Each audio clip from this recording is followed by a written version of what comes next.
ಎಲ್ಲರಿಗೂ ನನ್ನ ನಮಸ್ಕಾರಗಳು. ಉಪನಿರ್ದೇಶಕರ ಆಡಳಿತ ಕಾರ್ಯಾಲಯ, ಶಾಲಾ ಶಿಕ್ಷಣ ಇಲಾಖೆ, ಗದಗ್. ಎಸ್ಎಸ್ಎಲ್ಸಿ ಜಿಲ್ಲಾ ಮಟ್ಟದ ಪೂರ್ವ ಸಿದ್ಧತಾ ಪರೀಕ್ಷೆ ಜನವರಿ 2025. ಅಂದ್ರೆ ಗದಗ ಜಿಲ್ಲಾ ಮಟ್ಟದ ಪೂರ್ವ ಸಿದ್ಧತಾ ಪರೀಕ್ಷೆ ಈ ವರ್ಷದ್ದು. ವಿಷಯ ಗಣಿತ.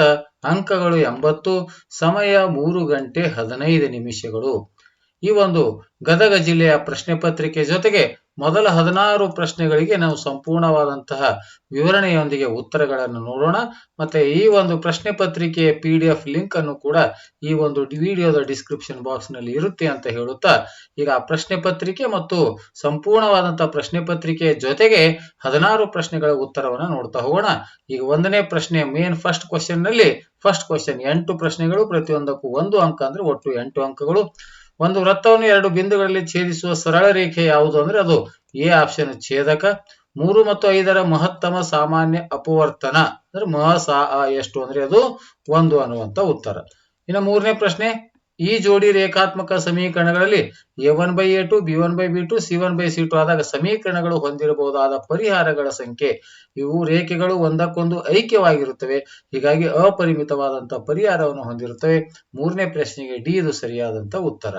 ಇನ್ನು ನಾಲ್ಕನೇ ಪ್ರಶ್ನೆ, ಒಂದು ಸಮಾಂತರ ಶ್ರೇಣಿ n ನೇ ಪದ an = 4n+5 ಆದಾಗ 5ನೇ ಪದ ಅಂದ್ರೆ ಇಲ್ಲಿ n ಬೆಲೆಯನ್ನು 5 ಆದೇಶಿಸಬೇಕು. ಇಲ್ಲಿ ಬೆಲೆಯನ್ನು ಬಿಡಿಸಲಾಗಿದೆ.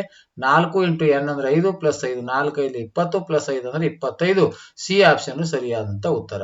ಇನ್ನು ಐದನೇ ಪ್ರಶ್ನೆ, ಕೊಟ್ಟಿರುವ ನಕ್ಷೆಯಲ್ಲಿ y = p(x) ಬಹುಪದೋಕ್ತಿ ಹೊಂದಿರುವ ಶೂನ್ಯತೆಗಳ ಸಂಖ್ಯೆ ಅಂತ ಹೇಳಿದರೆ ಈ x ಅಕ್ಷವನ್ನ ನಕ್ಷೆಯು 1, 2, 3 ಬಿಂದುಗಳಲ್ಲಿ ಛೇದಿಸಿದೆ. ಹಾಗಾಗಿ ಈ ಒಂದು ಬಹುಪದೋಕ್ತಿಯ ಅಥವಾ ಈ ನಕ್ಷೆಯ ಗರಿಷ್ಠ ಶೂನ್ಯತೆಗಳ ಸಂಖ್ಯೆ ಎ ಆಪ್ಷನ್ ಸರಿಯಾದ ಉತ್ತರ 3 ಅಂತಕ್ಕಂಥದ್ದು. ಇನ್ನು ಆರನೇ ಪ್ರಶ್ನೆ, ತ್ರಿಜ್ಯವು 6 ಮಾನಗಳಾಗಿರುವ ಒಂದು ಘನ ಅರ್ಧಗೋಳದ ಪಾರ್ಶ್ವ ಮೇಲ್ಮೈ ವಿಸ್ತೀರ್ಣ 2πr². ಪಾರ್ಶ್ವ ಅಂತ ಕೇಳಿದರೆ ಪೂರ್ಣ ಆದ್ರೆ 3πr² ಆಗ್ತಿತ್ತು. ಅರ್ಧ ಘನಗೋಳದ ಅರ್ಧ ಪಾರ್ಶ್ವ ಮೇಲ್ಮೈ ವಿಸ್ತೀರ್ಣ ಅಂದ್ರೆ 2πr². ಇನ್ನು ಏಳನೇ ಪ್ರಶ್ನೆ, ಸರಾಸರಿಯನ್ನ ಕೇಳಿದರೆ ಕೊಟ್ಟಿರುವಂತ ಎಲ್ಲ ಅಂಶಗಳನ್ನ ಕೂಡಿಸಿ 4ರಿಂದ ಭಾಗಿಸ್ಬೇಕು. ಯಾಕಂದ್ರೆ ಒಟ್ಟು 4 ಅಂಕಗಳಿವೆ, ಅದನ್ನ ಕೂಡಿಸಿ ಭಾಗಿಸಿದಾಗ 4 × 4, 4 × 4 16 ಬರುವಂತ ಸರಾಸರಿ ಡಿ ಆಪ್ಷನ್ ಸರಿಯಾದಂತ ಉತ್ತರ. ಇನ್ನು 8ನೇ ಪ್ರಶ್ನೆ, ಇದು 3 + sec² θ ಅಂದ್ರೆ ಏನಿದೆ ಸೂತ್ರ 1 + tan² θ ಅಂತಿದೆ. 1 + tan² θ. ಈಗ 3 + 1 ಅಂದ್ರೆ ಎಷ್ಟು? 4 + tan² θ. ಹೀಗಾಗಿ ಸರಿಯಾದ ಉತ್ತರ ಆಪ್ಷನ್ ಏದು ಸರಿಯಾದಂತ ಉತ್ತರ 8ನೇ ಪ್ರಶ್ನೆ. ಇನ್ನು ಸೆಕೆಂಡ್ ಕ್ವಶನ್, ಇಲ್ಲಿ ಕೂಡ 8 ಪ್ರಶ್ನೆಗಳಿದ್ದು ಪ್ರತಿಯೊಂದಕ್ಕೂ ಒಂದೊಂದು ಅಂಕ ಅಂದ್ರೆ ಒಟ್ಟು 8 ಅಂಕಗಳು. 9ನೇ ಪ್ರಶ್ನೆ, ಒಂದು ಸಮಾಂತರ ಶ್ರೇಣಿಯ ಮೊದಲನೇ ಪದ ಎ ಮತ್ತು ಕೊನೆಯ ಪದ an ಆದಾಗ ಶ್ರೇಣಿಯ ಮೊದಲ n ಪದಗಳ ಮೊತ್ತವನ್ನು ಕಂಡುಹಿಡಿಯುವ ಸೂತ್ರ Sn = n/2 a + an. ಇನ್ನು 10ನೇ ಪ್ರಶ್ನೆ, 4, 3 ನಿರ್ದೇಶಾಂಕವು x ಅಕ್ಷದಿಂದ y ಬೆಲೆಯನ್ನು ಹೇಳ್ಬೇಕು. x ಅಕ್ಷದಿಂದ ಇರುವ ದೂರ ಅಂದ್ರೆ y ಬೆಲೆ ಎಷ್ಟಿದೆ ಅಷ್ಟು ಮಾನಗಳು ದೂರ ಇರುತ್ತೆ, ಅದು 3 ಮಾನಗಳು. ಇನ್ನು 11ನೇ ಪ್ರಶ್ನೆ, 2x + by = 8. ಇದರ ಬಿಡಿಸಿದಾಗ 2 4x, 2 3 6y 16 ಅಂತಕ್ಕಂಥದ್ದು. ಇಲ್ಲಿ ನಾವು 2 ಆ ಕಡೆ ಹೋದ್ರೆ ಛೇದದಲ್ಲಿಯೂ ಕೂಡ ಹೋಗುತ್ತೆ. a1 ಅಂದ್ರೆ 2, a2 ಅಂದ್ರೆ 4, b1 ಅಂದ್ರೆ b ಇದೆ, b2 ಅಂದ್ರೆ 6 ಇದೆ, c1 ಅಂದ್ರೆ 8 ಇದೆ, c2 ಅಂದ್ರೆ 16. ಇದನ್ನು ಬಿಟ್ಟು ಬಿಡೋಣ. ಇವುಗಳನ್ನು ಓರೆ ಗುಣಾಕಾರ ಮಾಡಿದ್ರೆ b × 4 ಅಂದ್ರೆ 4, b = 6 7 12. 4 ಆ ಕಡೆ ಹೋಗಿ ಭಾಗಲಿಗೆ ಆಯ್ತು. 4 1 4 3 12 ಅಂದ್ರೆ b ಬೆಲೆ ಎಷ್ಟಾಯ್ತು? 3. ಹಾಗಾಗಿ ಈ ಒಂದು ಪ್ರಶ್ನೆಗೆ ಸರಿಯಾದ ಉತ್ತರ b = 3 ಅಂತ. ಇನ್ನು 12ನೇ ಪ್ರಶ್ನೆಗೆ 7 × 11 × 13 + 13 ಅಂದ್ರೆ ಇಲ್ಲಿ 7 ಅಂದ್ರೆ 13 ನಾವು ಕಾಮನ್ ತೆಗೆದೇವು ಅಂದ್ರೆ ಉಳಿತದೆ 7 × 11 + 1 ಉಳಿತದೆ. ಹಾಗಾಗಿ ಇದು 13 × 11 77 + 1 ಅಂದ್ರೆ 78. ಈ 78ರ ಅವಿಭಾಜ್ಯ ಅಪವರ್ತನಗಳು ಬಿಡಿಸಿದ್ರೆ ಇನ್ನೂ ಬರುತ್ತವೆ. ಹಾಗಾಗಿ ಇದು ಒಂದು ಸಂಯುಕ್ತ ಸಂಖ್ಯೆಯಾಗಿದೆ, ಕಾರಣ 2ಕ್ಕಿಂತ ಹೆಚ್ಚು ಅವಿಭಾಜ್ಯ ಅಪವರ್ತನಗಳನ್ನ ಹೊಂದಿವೆ, ಅಥವಾ 2 ಅಥವಾ 2ಕ್ಕಿಂತ ಹೆಚ್ಚು ಅವಿಭಾಜ್ಯ, ಒಂದನ್ನ ಹೊರತುಪಡಿಸಿ. ಒಂದು ಅದೇ ಸಂಖ್ಯೆ ಮತ್ತೊಂದು ಒಂದು ಇತ್ತಂದ್ರೆ ಅವಿಭಾಜ್ಯ, ಒಂದು ಅದೇ ಸಂಖ್ಯೆ ಮತ್ತೊಂದು ಬೇರೆ ಬೇರೆ ಸಂಖ್ಯೆಗಳು ಅಂದ್ರೆ ಅದ ಇರ್ತಕ್ಕಂಥ ಸಂಖ್ಯೆಗಿಂತ ಬೇರೆ ಬೇರೆ ಸಂಖ್ಯೆಗಳು ಅಂದ್ರೆ 2ಕ್ಕಿಂತ ಹೆಚ್ಚು ಅಥವಾ 2 ಅವಿಭಾಜ್ಯ ಸಂಖ್ಯೆಗಳ ಅಪವರ್ತನಗಳ ಗುಣಲಬ್ಧವಾದರೆ ಅದನ್ನ ಸಂಯುಕ್ತ ಸಂಖ್ಯೆ ಅಂತ ಕರಿತೀವಿ. ಹಾಗಾಗಿ ಇದು ಸಂಯುಕ್ತ ಸಂಖ್ಯೆಯಾಗಿದೆ, ಇದಕ್ಕೆ ಕಾರಣವನ್ನ ಅದೇ ಬರೀತಕ್ಕಂಥದ್ದು. ಇನ್ನು 13ನೇ ಪ್ರಶ್ನೆ, ಒಂದು ಘನಗೋಳದ ಘನಫಲ ಕಂಡುಹಿಡಿಯುವ ಸೂತ್ರ ಇಲ್ಲಿ ಬರೆಯಲಾಗಿದೆ 4/3πr³. ಇನ್ನು 14ನೇ ಪ್ರಶ್ನೆ, ಈ ಕೊಟ್ಟಿರುವ ಬಹುಪದೋಕ್ತಿಯ ಶೂನ್ಯತೆಗಳ ಗುಣಲಬ್ಧ 3 ಆದ್ರೆ ಕೆ ಬೆಲೆ. ಶೂನ್ಯತೆಗಳ ಗುಣಲಬ್ಧ ಅಂದ್ರೆ ಅಲ್ಫಾ ಇಂಟು ಬಿ2. ಶೂನ್ಯತೆಗಳ ಗುಣಲಬ್ಧ ಕೊಟ್ಟಿದ್ದಾರೆ, ಸರಿ. ಇದು ಗುಣಲಬ್ಧವನ್ನು ತೆಗೆದುಕೊಳ್ಬೇಕು. ಇದು ಅಲ್ಫಾ ಇಂಟು ಬೀಟಾ ಆಗಬೇಕು. Alpha into beta is equal to c ಭಾಗಿಲೆ ಶೂನ್ಯತೆಗಳ ಗುಣಲಬ್ಧ ಉತ್ತರ 3 ಕೊಟ್ಟಿದ್ದಾರೆ. ಸಿ ಅಂದ್ರೆ ಕೆ ಇದೆ, ಎ ಅಂದ್ರೆ 2 ಇದೆ. ಓರೆ ಗುಣಾಕಾರ ಮಾಡಿದಾಗ 2 3 6 ಇಸ್ ಈಕ್ವಲ್ ಟು ಕೆ ಅಂದ್ರೆ ಕೆ ಇಸ್ ಈಕ್ವಲ್ ಟು 6 ಅನ್ನುವಂತ ಉತ್ತರ. ಇನ್ನು 15ನೇ ಪ್ರಶ್ನೆ, ಸಮೀಕರಣದ ಶೋಧಕವನ್ನ ಬರೆಯಿರಿ ಅಂತ ಕೇಳಿದ್ರೆ delta is equal to B square minus 4ac. ಇನ್ನು 16ನೇ ಪ್ರಶ್ನೆ, ಇಲ್ಲಿ ಪಿ ಸಿ 8 ಅಂತ ಕೊಟ್ಟಿದ್ದಾರೆ. ಪಿ ಇಲ್ಲಿಂದ ಸಿ ಗೆ 8 ಇದೆ. ಆಮೇಲೆ ಎ ಪಿ ಎಷ್ಟಿದೆ, ಈ ಕಡೆ 5 ಅಂತ ಕೊಟ್ಟಿದ್ದಾರೆ. ಇದು 5, ಈ ಕಡೆ 8 ಇದೆ. ಹಾಗಾದ್ರೆ ಬಾಹ್ಯ ಬಿಂದುವಿನಿಂದ ವೃತ್ತಕ್ಕೆ ಎಳೆದ ಸ್ಪರ್ಶಗಳು ಸಮನಾಗಿರುತ್ತೆ. P A is equal to P B. P A 5 ಇದ್ದಾಗ ಪಿ ಬಿ ಎಷ್ಟಿರುತ್ತೆ, 5. ಹಾಗಾದ್ರೆ ಒಟ್ಟು ಉದ್ದ 8 ಇರುತ್ತೆ. 8ರಲ್ಲಿ ಈ ಕಡೆ 5 ಕಳೆದಾಗ ಇದು ಎಷ್ಟು ಉಳಿತೆ, 3 ಉಳಿತೆ. ಹಾಗಾದ್ರೆ ಇದು 3 ಇದ್ದಾಗ ಇದು ಎಷ್ಟು ಇರುತ್ತೆ, 3 ಇರುತ್ತೆ. ಹಾಗಾಗಿ ಸಿ ಡಿಯ ಉದ್ದ, ಸ್ಪೀಡಿ ಸ್ಪರ್ಶಕದ ಉದ್ದ ಎಷ್ಟು ಅಂತ ಕೇಳಿದರೆ 3 ಅನ್ನುವಂತ ಸೆಂಟಿಮೀಟರ್ ಅನ್ನುವಂಥದ್ದು.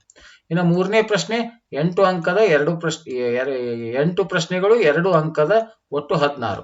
ಕೆಳಗಿನ ರೇಖಾತ್ಮಕ ಸಮೀಕರಣಗಳ ಜೋಡಿಗಳನ್ನು ವರ್ಜಿಸುವ ವಿಧಾನದಿಂದ ಬಿಡಿಸಿ, ಅಥವಾ 2 ಧನ ಪೂರ್ಣಾಂಕಗಳ ವ್ಯತ್ಯಾಸ 22, ಅವುಗಳಲ್ಲಿ ಒಂದು ಸಂಖ್ಯೆ ಇನ್ನೊಂದು ಸಂಖ್ಯೆ 3ರಷ್ಟಿದ್ದರೆ ಆ ಸಂಖ್ಯೆಗಳನ್ನ ಕಂಡುಹಿಡಿಯಿರಿ. 18ನೇದು ಕೊಟ್ಟಿರುವ ಚಿತ್ರದಲ್ಲಿ ಸೈನ್ ಪಿ ಮತ್ತು ಟ್ಯಾನ್ ಆರ್ ಗಳ ಬೆಲೆಯನ್ನ ಕಂಡುಹಿಡಿಯಿರಿ ಅಂತಕ್ಕಂಥ. 19ನೇ ಪ್ರಶ್ನೆ, ಈ ಒಂದು ಕೊಟ್ಟಿರುವ ದತ್ತ ಶ್ರೇಣಿಯ ಮೊದಲ 20 ಪದಗಳ ಮೊತ್ತವನ್ನು ಸೂತ್ರ ಉಪಯೋಗಿಸಿ ಕಂಡುಹಿಡಿಯಿರಿ. 20ನೇ ಪ್ರಶ್ನೆ, ಒಂದು ಪೆಟ್ಟಿಗೆಯಲ್ಲಿ 1 ರಿಂದ 15ರವರೆಗೆ ನಮೂದಾಗಿಸಿರುವ ಬಿಲ್ಲೆಗಳಿವೆ. ಪೆಟ್ಟಿಗೆಯಿಂದ ಒಂದು ಬಿಲ್ಲೆಯನ್ನು ಯಾದೃಚ್ಛಿಕವಾಗಿ ಹೊರತೆಗೆದಾಗ ಅದು ಅವಿಭಾಜ್ಯ ಸಂಖ್ಯೆಯಾಗಿರುವ ಸಂಭವನೀಯತೆಯನ್ನು ಕಂಡುಹಿಡಿಯಿರಿ. 22ನೇದು 3, 1, 6, 2 ಬಿಂದುಗಳಿಗೆ ಇರುವ ದೂರವನ್ನು ದೂರ ಸೂತ್ರ ಉಪಯೋಗಿಸಿ ಕಂಡುಹಿಡಿಯಿರಿ. 22ನೇದು ಖಚಿತ ಘಟನೆಯ ಸಂಭವನೀಯತೆ ಎಷ್ಟು. ಖಚಿತ ಘಟನೆಯ ಸಂಭವನೀಯತೆ 1. ಯಾವುದೇ ಘಟನೆ ಹೀಗೆ P of is equal to 0.7 ಆದ್ರೆ ಪಿ ಆಫ್ ಇ ಬಾರ್ ಅಂದ್ರೆ ಅದು 1ರಲ್ಲಿ 0.7 ಅನ್ನ ಕಳೆದ್ರೆ ಅದು 0.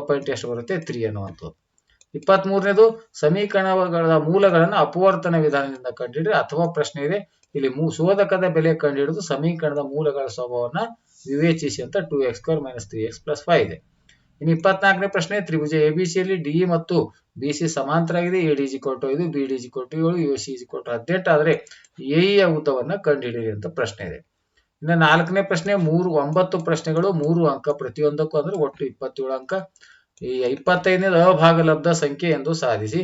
ಬಹುಪದೋಕ್ತಿಯ ಶೂನ್ಯತೆಗಳನ್ನ ಕಂಡುಹಿಡಿದು ಸಹಗುಣಕಗಳ ನಡುವಿನ ಸಂಬಂಧವನ್ನು ತಾಳೆ ನೋಡಿ. ಇಲ್ಲಿ ಮಧ್ಯಾಂಕ ಅಥವಾ ಬಹುಲಕ ಕೊಟ್ಟಿದ್ದಾರೆ, 2ರಲ್ಲಿ ಒಂದು ಕಂಡುಹಿಡಿಯಬೇಕು, ಮಧ್ಯಾಂಕ ಅಥವಾ ಬಹುಲಕ. 28ನೇದು cos A divided by 1 + sin a plus 1 + sin a by cos A is equal to 2 secant ಎಂದು ಸಾಧಿಸಿ. ಅಥವಾ cos 45 degree divided by secant 30 degree plus cosec 30 ಡಿಗ್ರಿದ ಬೆಲೆಯನ್ನ ಕಂಡುಹಿಡ್ರಿ. 21ನೇದು 21 ಸೆಂಟಿಮೀಟರ್ ತ್ರಿಜ್ಯ ಇರುವ ವೃತ್ತದಲ್ಲಿ ಒಂದು ಕಂಸವು ವೃತ್ತ ಕೇಂದ್ರದಲ್ಲಿ 60 ಡಿಗ್ರಿ ಕೋನವನ್ನು ಉಂಟು ಮಾಡುತ್ತದೆ.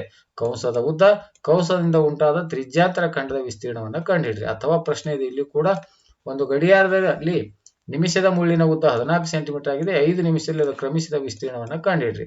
30ನೇ ಪ್ರಶ್ನೆ, ಈ 2 ಬಿಂದುಗಳನ್ನು ಸೇರಿಸುವ ರೇಖಾಖಂಡ ಆಂತರಿಕವಾಗಿ 3:1 ವಿಭಾಗಿಸುವ ಬಿಂದುವಿನ ನಿರ್ದೇಶಾಂಕಗಳನ್ನ ಕಂಡುಹಿಡ್ರಿ. ಅಥವಾ ಪ್ರಶ್ನೆ ಇದೆ, 1, 2, 4 y x r ಮತ್ತು 3, 5 ಬಿಂದುಗಳನ್ನು ಒಂದು ಸಮಾಂತರ ಚತುರ್ಭುಜದ ಅನುಕ್ರಮ ಶೃಂಗಗಳಾದರೆ x ಮತ್ತು y ಗಳನ್ನ ಕಂಡುಹಿಡಿಯಿರಿ. ಇನ್ನು 31ನೇದು ಬಾಹ್ಯ ಬಿಂದುವಿನಿಂದ ವೃತ್ತಕ್ಕೆ ಸ್ಪರ್ಶಗಳ ಉದ್ದ ಸಮನಾಗಿರುತ್ತದೆ ಎಂದು ಸಾಧಿಸಿ. 32ನೇದು 2 ಅನುಕ್ರಮ ಧನಪೂರ್ಣಾಂಕಗಳ ವರ್ಗಗಳ ಮೊತ್ತ 365 ಆದ್ರೆ ಆ ಸಂಖ್ಯೆಗಳನ್ನ ಕಂಡುಹಿಡ್ರಿ. ಇನ್ನು 36ನೇ ಪ್ರಶ್ನೆ, ಚಿತ್ರದಲ್ಲಿ ಎ ಬಿ ಸಮಾಂತರವಾಗಿದೆ. ಪಿ ಕ್ಯೂ, ಎ ಸಿ ಮತ್ತು ಪಿ ಆರ್ ಗಳು ಸಮಾಂತರವಾಗಿವೆ. ಎ ಬಿ ಸಿಗಳು ಕ್ರಮವಾಗಿ ಒ ಪಿ, ಒ ಕ್ಯೂ ಮತ್ತು ಓ ಆರ್ ಗಳ ಮೇಲಿನ ಬಿಂದುಗಳು. ಆದರೆ ಬಿ ಸಿ ಸಮಾಂತರವಾಗಿದೆ ಕ್ಯೂ ಆರ್, ಬಿ ಸಿ ಸಮಾಂತರವಾಗಿದೆ ಕ್ಯೂ ಆರ್ ಎಂದು ತೋರಿಸಿ ಅಂತ. ಇನ್ನು 5ನೇ ಪ್ರಶ್ನೆ, ಇಲ್ಲಿ 4 ಅಂಕದ 4 ಪ್ರಶ್ನೆಗಳು, ಒಟ್ಟು 16 ಅಂಕಗಳು. 34 ಒಂದು ಸಮಾಂತರ ಶ್ರೇಣಿ 5ನೇ ಮತ್ತು 9ನೇ ಪದಗಳ ಮೊತ್ತ 40 ಹಾಗೂ 8ನೇ ಮತ್ತು 14ನೇ ಪದಗಳ ಮೊತ್ತ 64 ಆಗಿದೆ. ಸಮಾಂತರ ಶ್ರೇಣಿಯ ಮೊದಲ 20 ಪದಗಳ ಮೊತ್ತವನ್ನು ಕಂಡುಹಿಡ್ರಿ. ಅಥವಾ ಪ್ರಶ್ನೆ, ಒಂದು ಸಮಾಂತರ ಶ್ರೇಣಿಯ ಮೊದಲ 4 ಪದಗಳ ಮೊತ್ತ 38 ಮತ್ತು ಮೊದಲ 7 ಪದಗಳ ಮೊತ್ತ 98 ಆಗಿದೆ. ಸಮಾಂತರ ಶ್ರೇಣಿಯ ಮೊದಲನೇ ಪದ ಮತ್ತು ಸಾಮಾನ್ಯ ವ್ಯತ್ಯಾಸವನ್ನು ಕಂಡುಹಿಡಿಯಿರಿ. 35ನೇ ಪ್ರಶ್ನೆ, ಕೊಟ್ಟಿರುವ ರೇಖಾತ್ಮಕ ಸಮೀಕರಣಗಳ ಜೋಡಿಯನ್ನು ನಕ್ಷೆಯ ವಿಧಾನದಿಂದ ಬಿಡಿಸಿ. 36ನೇದು ಪ್ರಮೇಯ ಇದೆ. 2 ತ್ರಿಭುಜಗಳಲ್ಲಿ ಅನುರೂಪ ಕೋನಗಳು ಸಮವಾದರೆ ಅವುಗಳ ಅನುರೂಪ ಬಾಹುಗಳ ಅನುಪಾತಗಳು ಸಮ ಅಥವಾ ಸಮಾನುಪಾತದಲ್ಲಿರುತ್ತವೆ. ಆದ್ದರಿಂದ ಆ ತ್ರಿಭುಜಗಳು ಸಮರೂಪವಾಗಿರುತ್ತವೆ ಎಂದು ಸಾಧಿಸಿ. 37ನೇದು, ಒಂದು ಹೊಲದ 2 ಕಡೆ 50 ಮೀಟರ್ ಮತ್ತು 40 ಮೀಟರ್ ಎತ್ತರದ ಗಾಳಿಯ ಯಂತ್ರಗಳಿವೆ.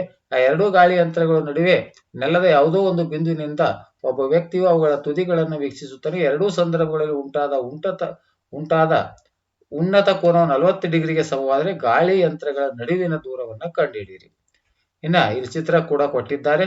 ಈ ಗಾಳಿ ಯಂತ್ರಗಳ ನಡುವಿನ ದೂರ ಅಂದ್ರೆ ಈ ಒಂದು ತ್ರಿಭುಜ ತೆಗೆದುಕೊಂಡು ಇದ್ರ ಉದ್ದ ಕಂಡುಹಿಡಬೇಕು. ನೆಕ್ಸ್ಟ್ ಎರಡನ್ನ ಕೂಡಿಸಬಹುದು. Easy question. 36ನೇದು ಕೆಳಗಿನ ಪ್ರಶ್ನೆಗಳಿಗೆ ಉತ್ತರಿಸಿ. ಒಂದು ಪ್ರಶ್ನೆ, ಒಟ್ಟು ಅಂಕ 5, ಟೋಟಲ್ ಅಂಕ 5. ಒಂದು ಘನ ಆಟಿಕೆ ಅರ್ಧಗೋಳದ ವೃತ್ತಾಕಾರದ ಪಾದ ಮೇಲೆ ನೇರ ಶಂಕುವನ್ನು ಸಂಪೂರ್ಣವಾಗಿ ಇರಿಸಿದೆ. ಶಂಕುವಿನ ಎತ್ತರ 2 ಸೆಂಟಿಮೀಟರ್ ಮತ್ತು ಪಾದದ ವ್ಯಾಸ 4 ಸೆಂಟಿಮೀಟರ್ ಇದೆ. ಆಟಿಕೆಯ ಘನಫಲವನ್ನ ಕಂಡುಹಿಡಿಯಿರಿ ಅಂತ ಒಂದು ಪ್ರಶ್ನೆ.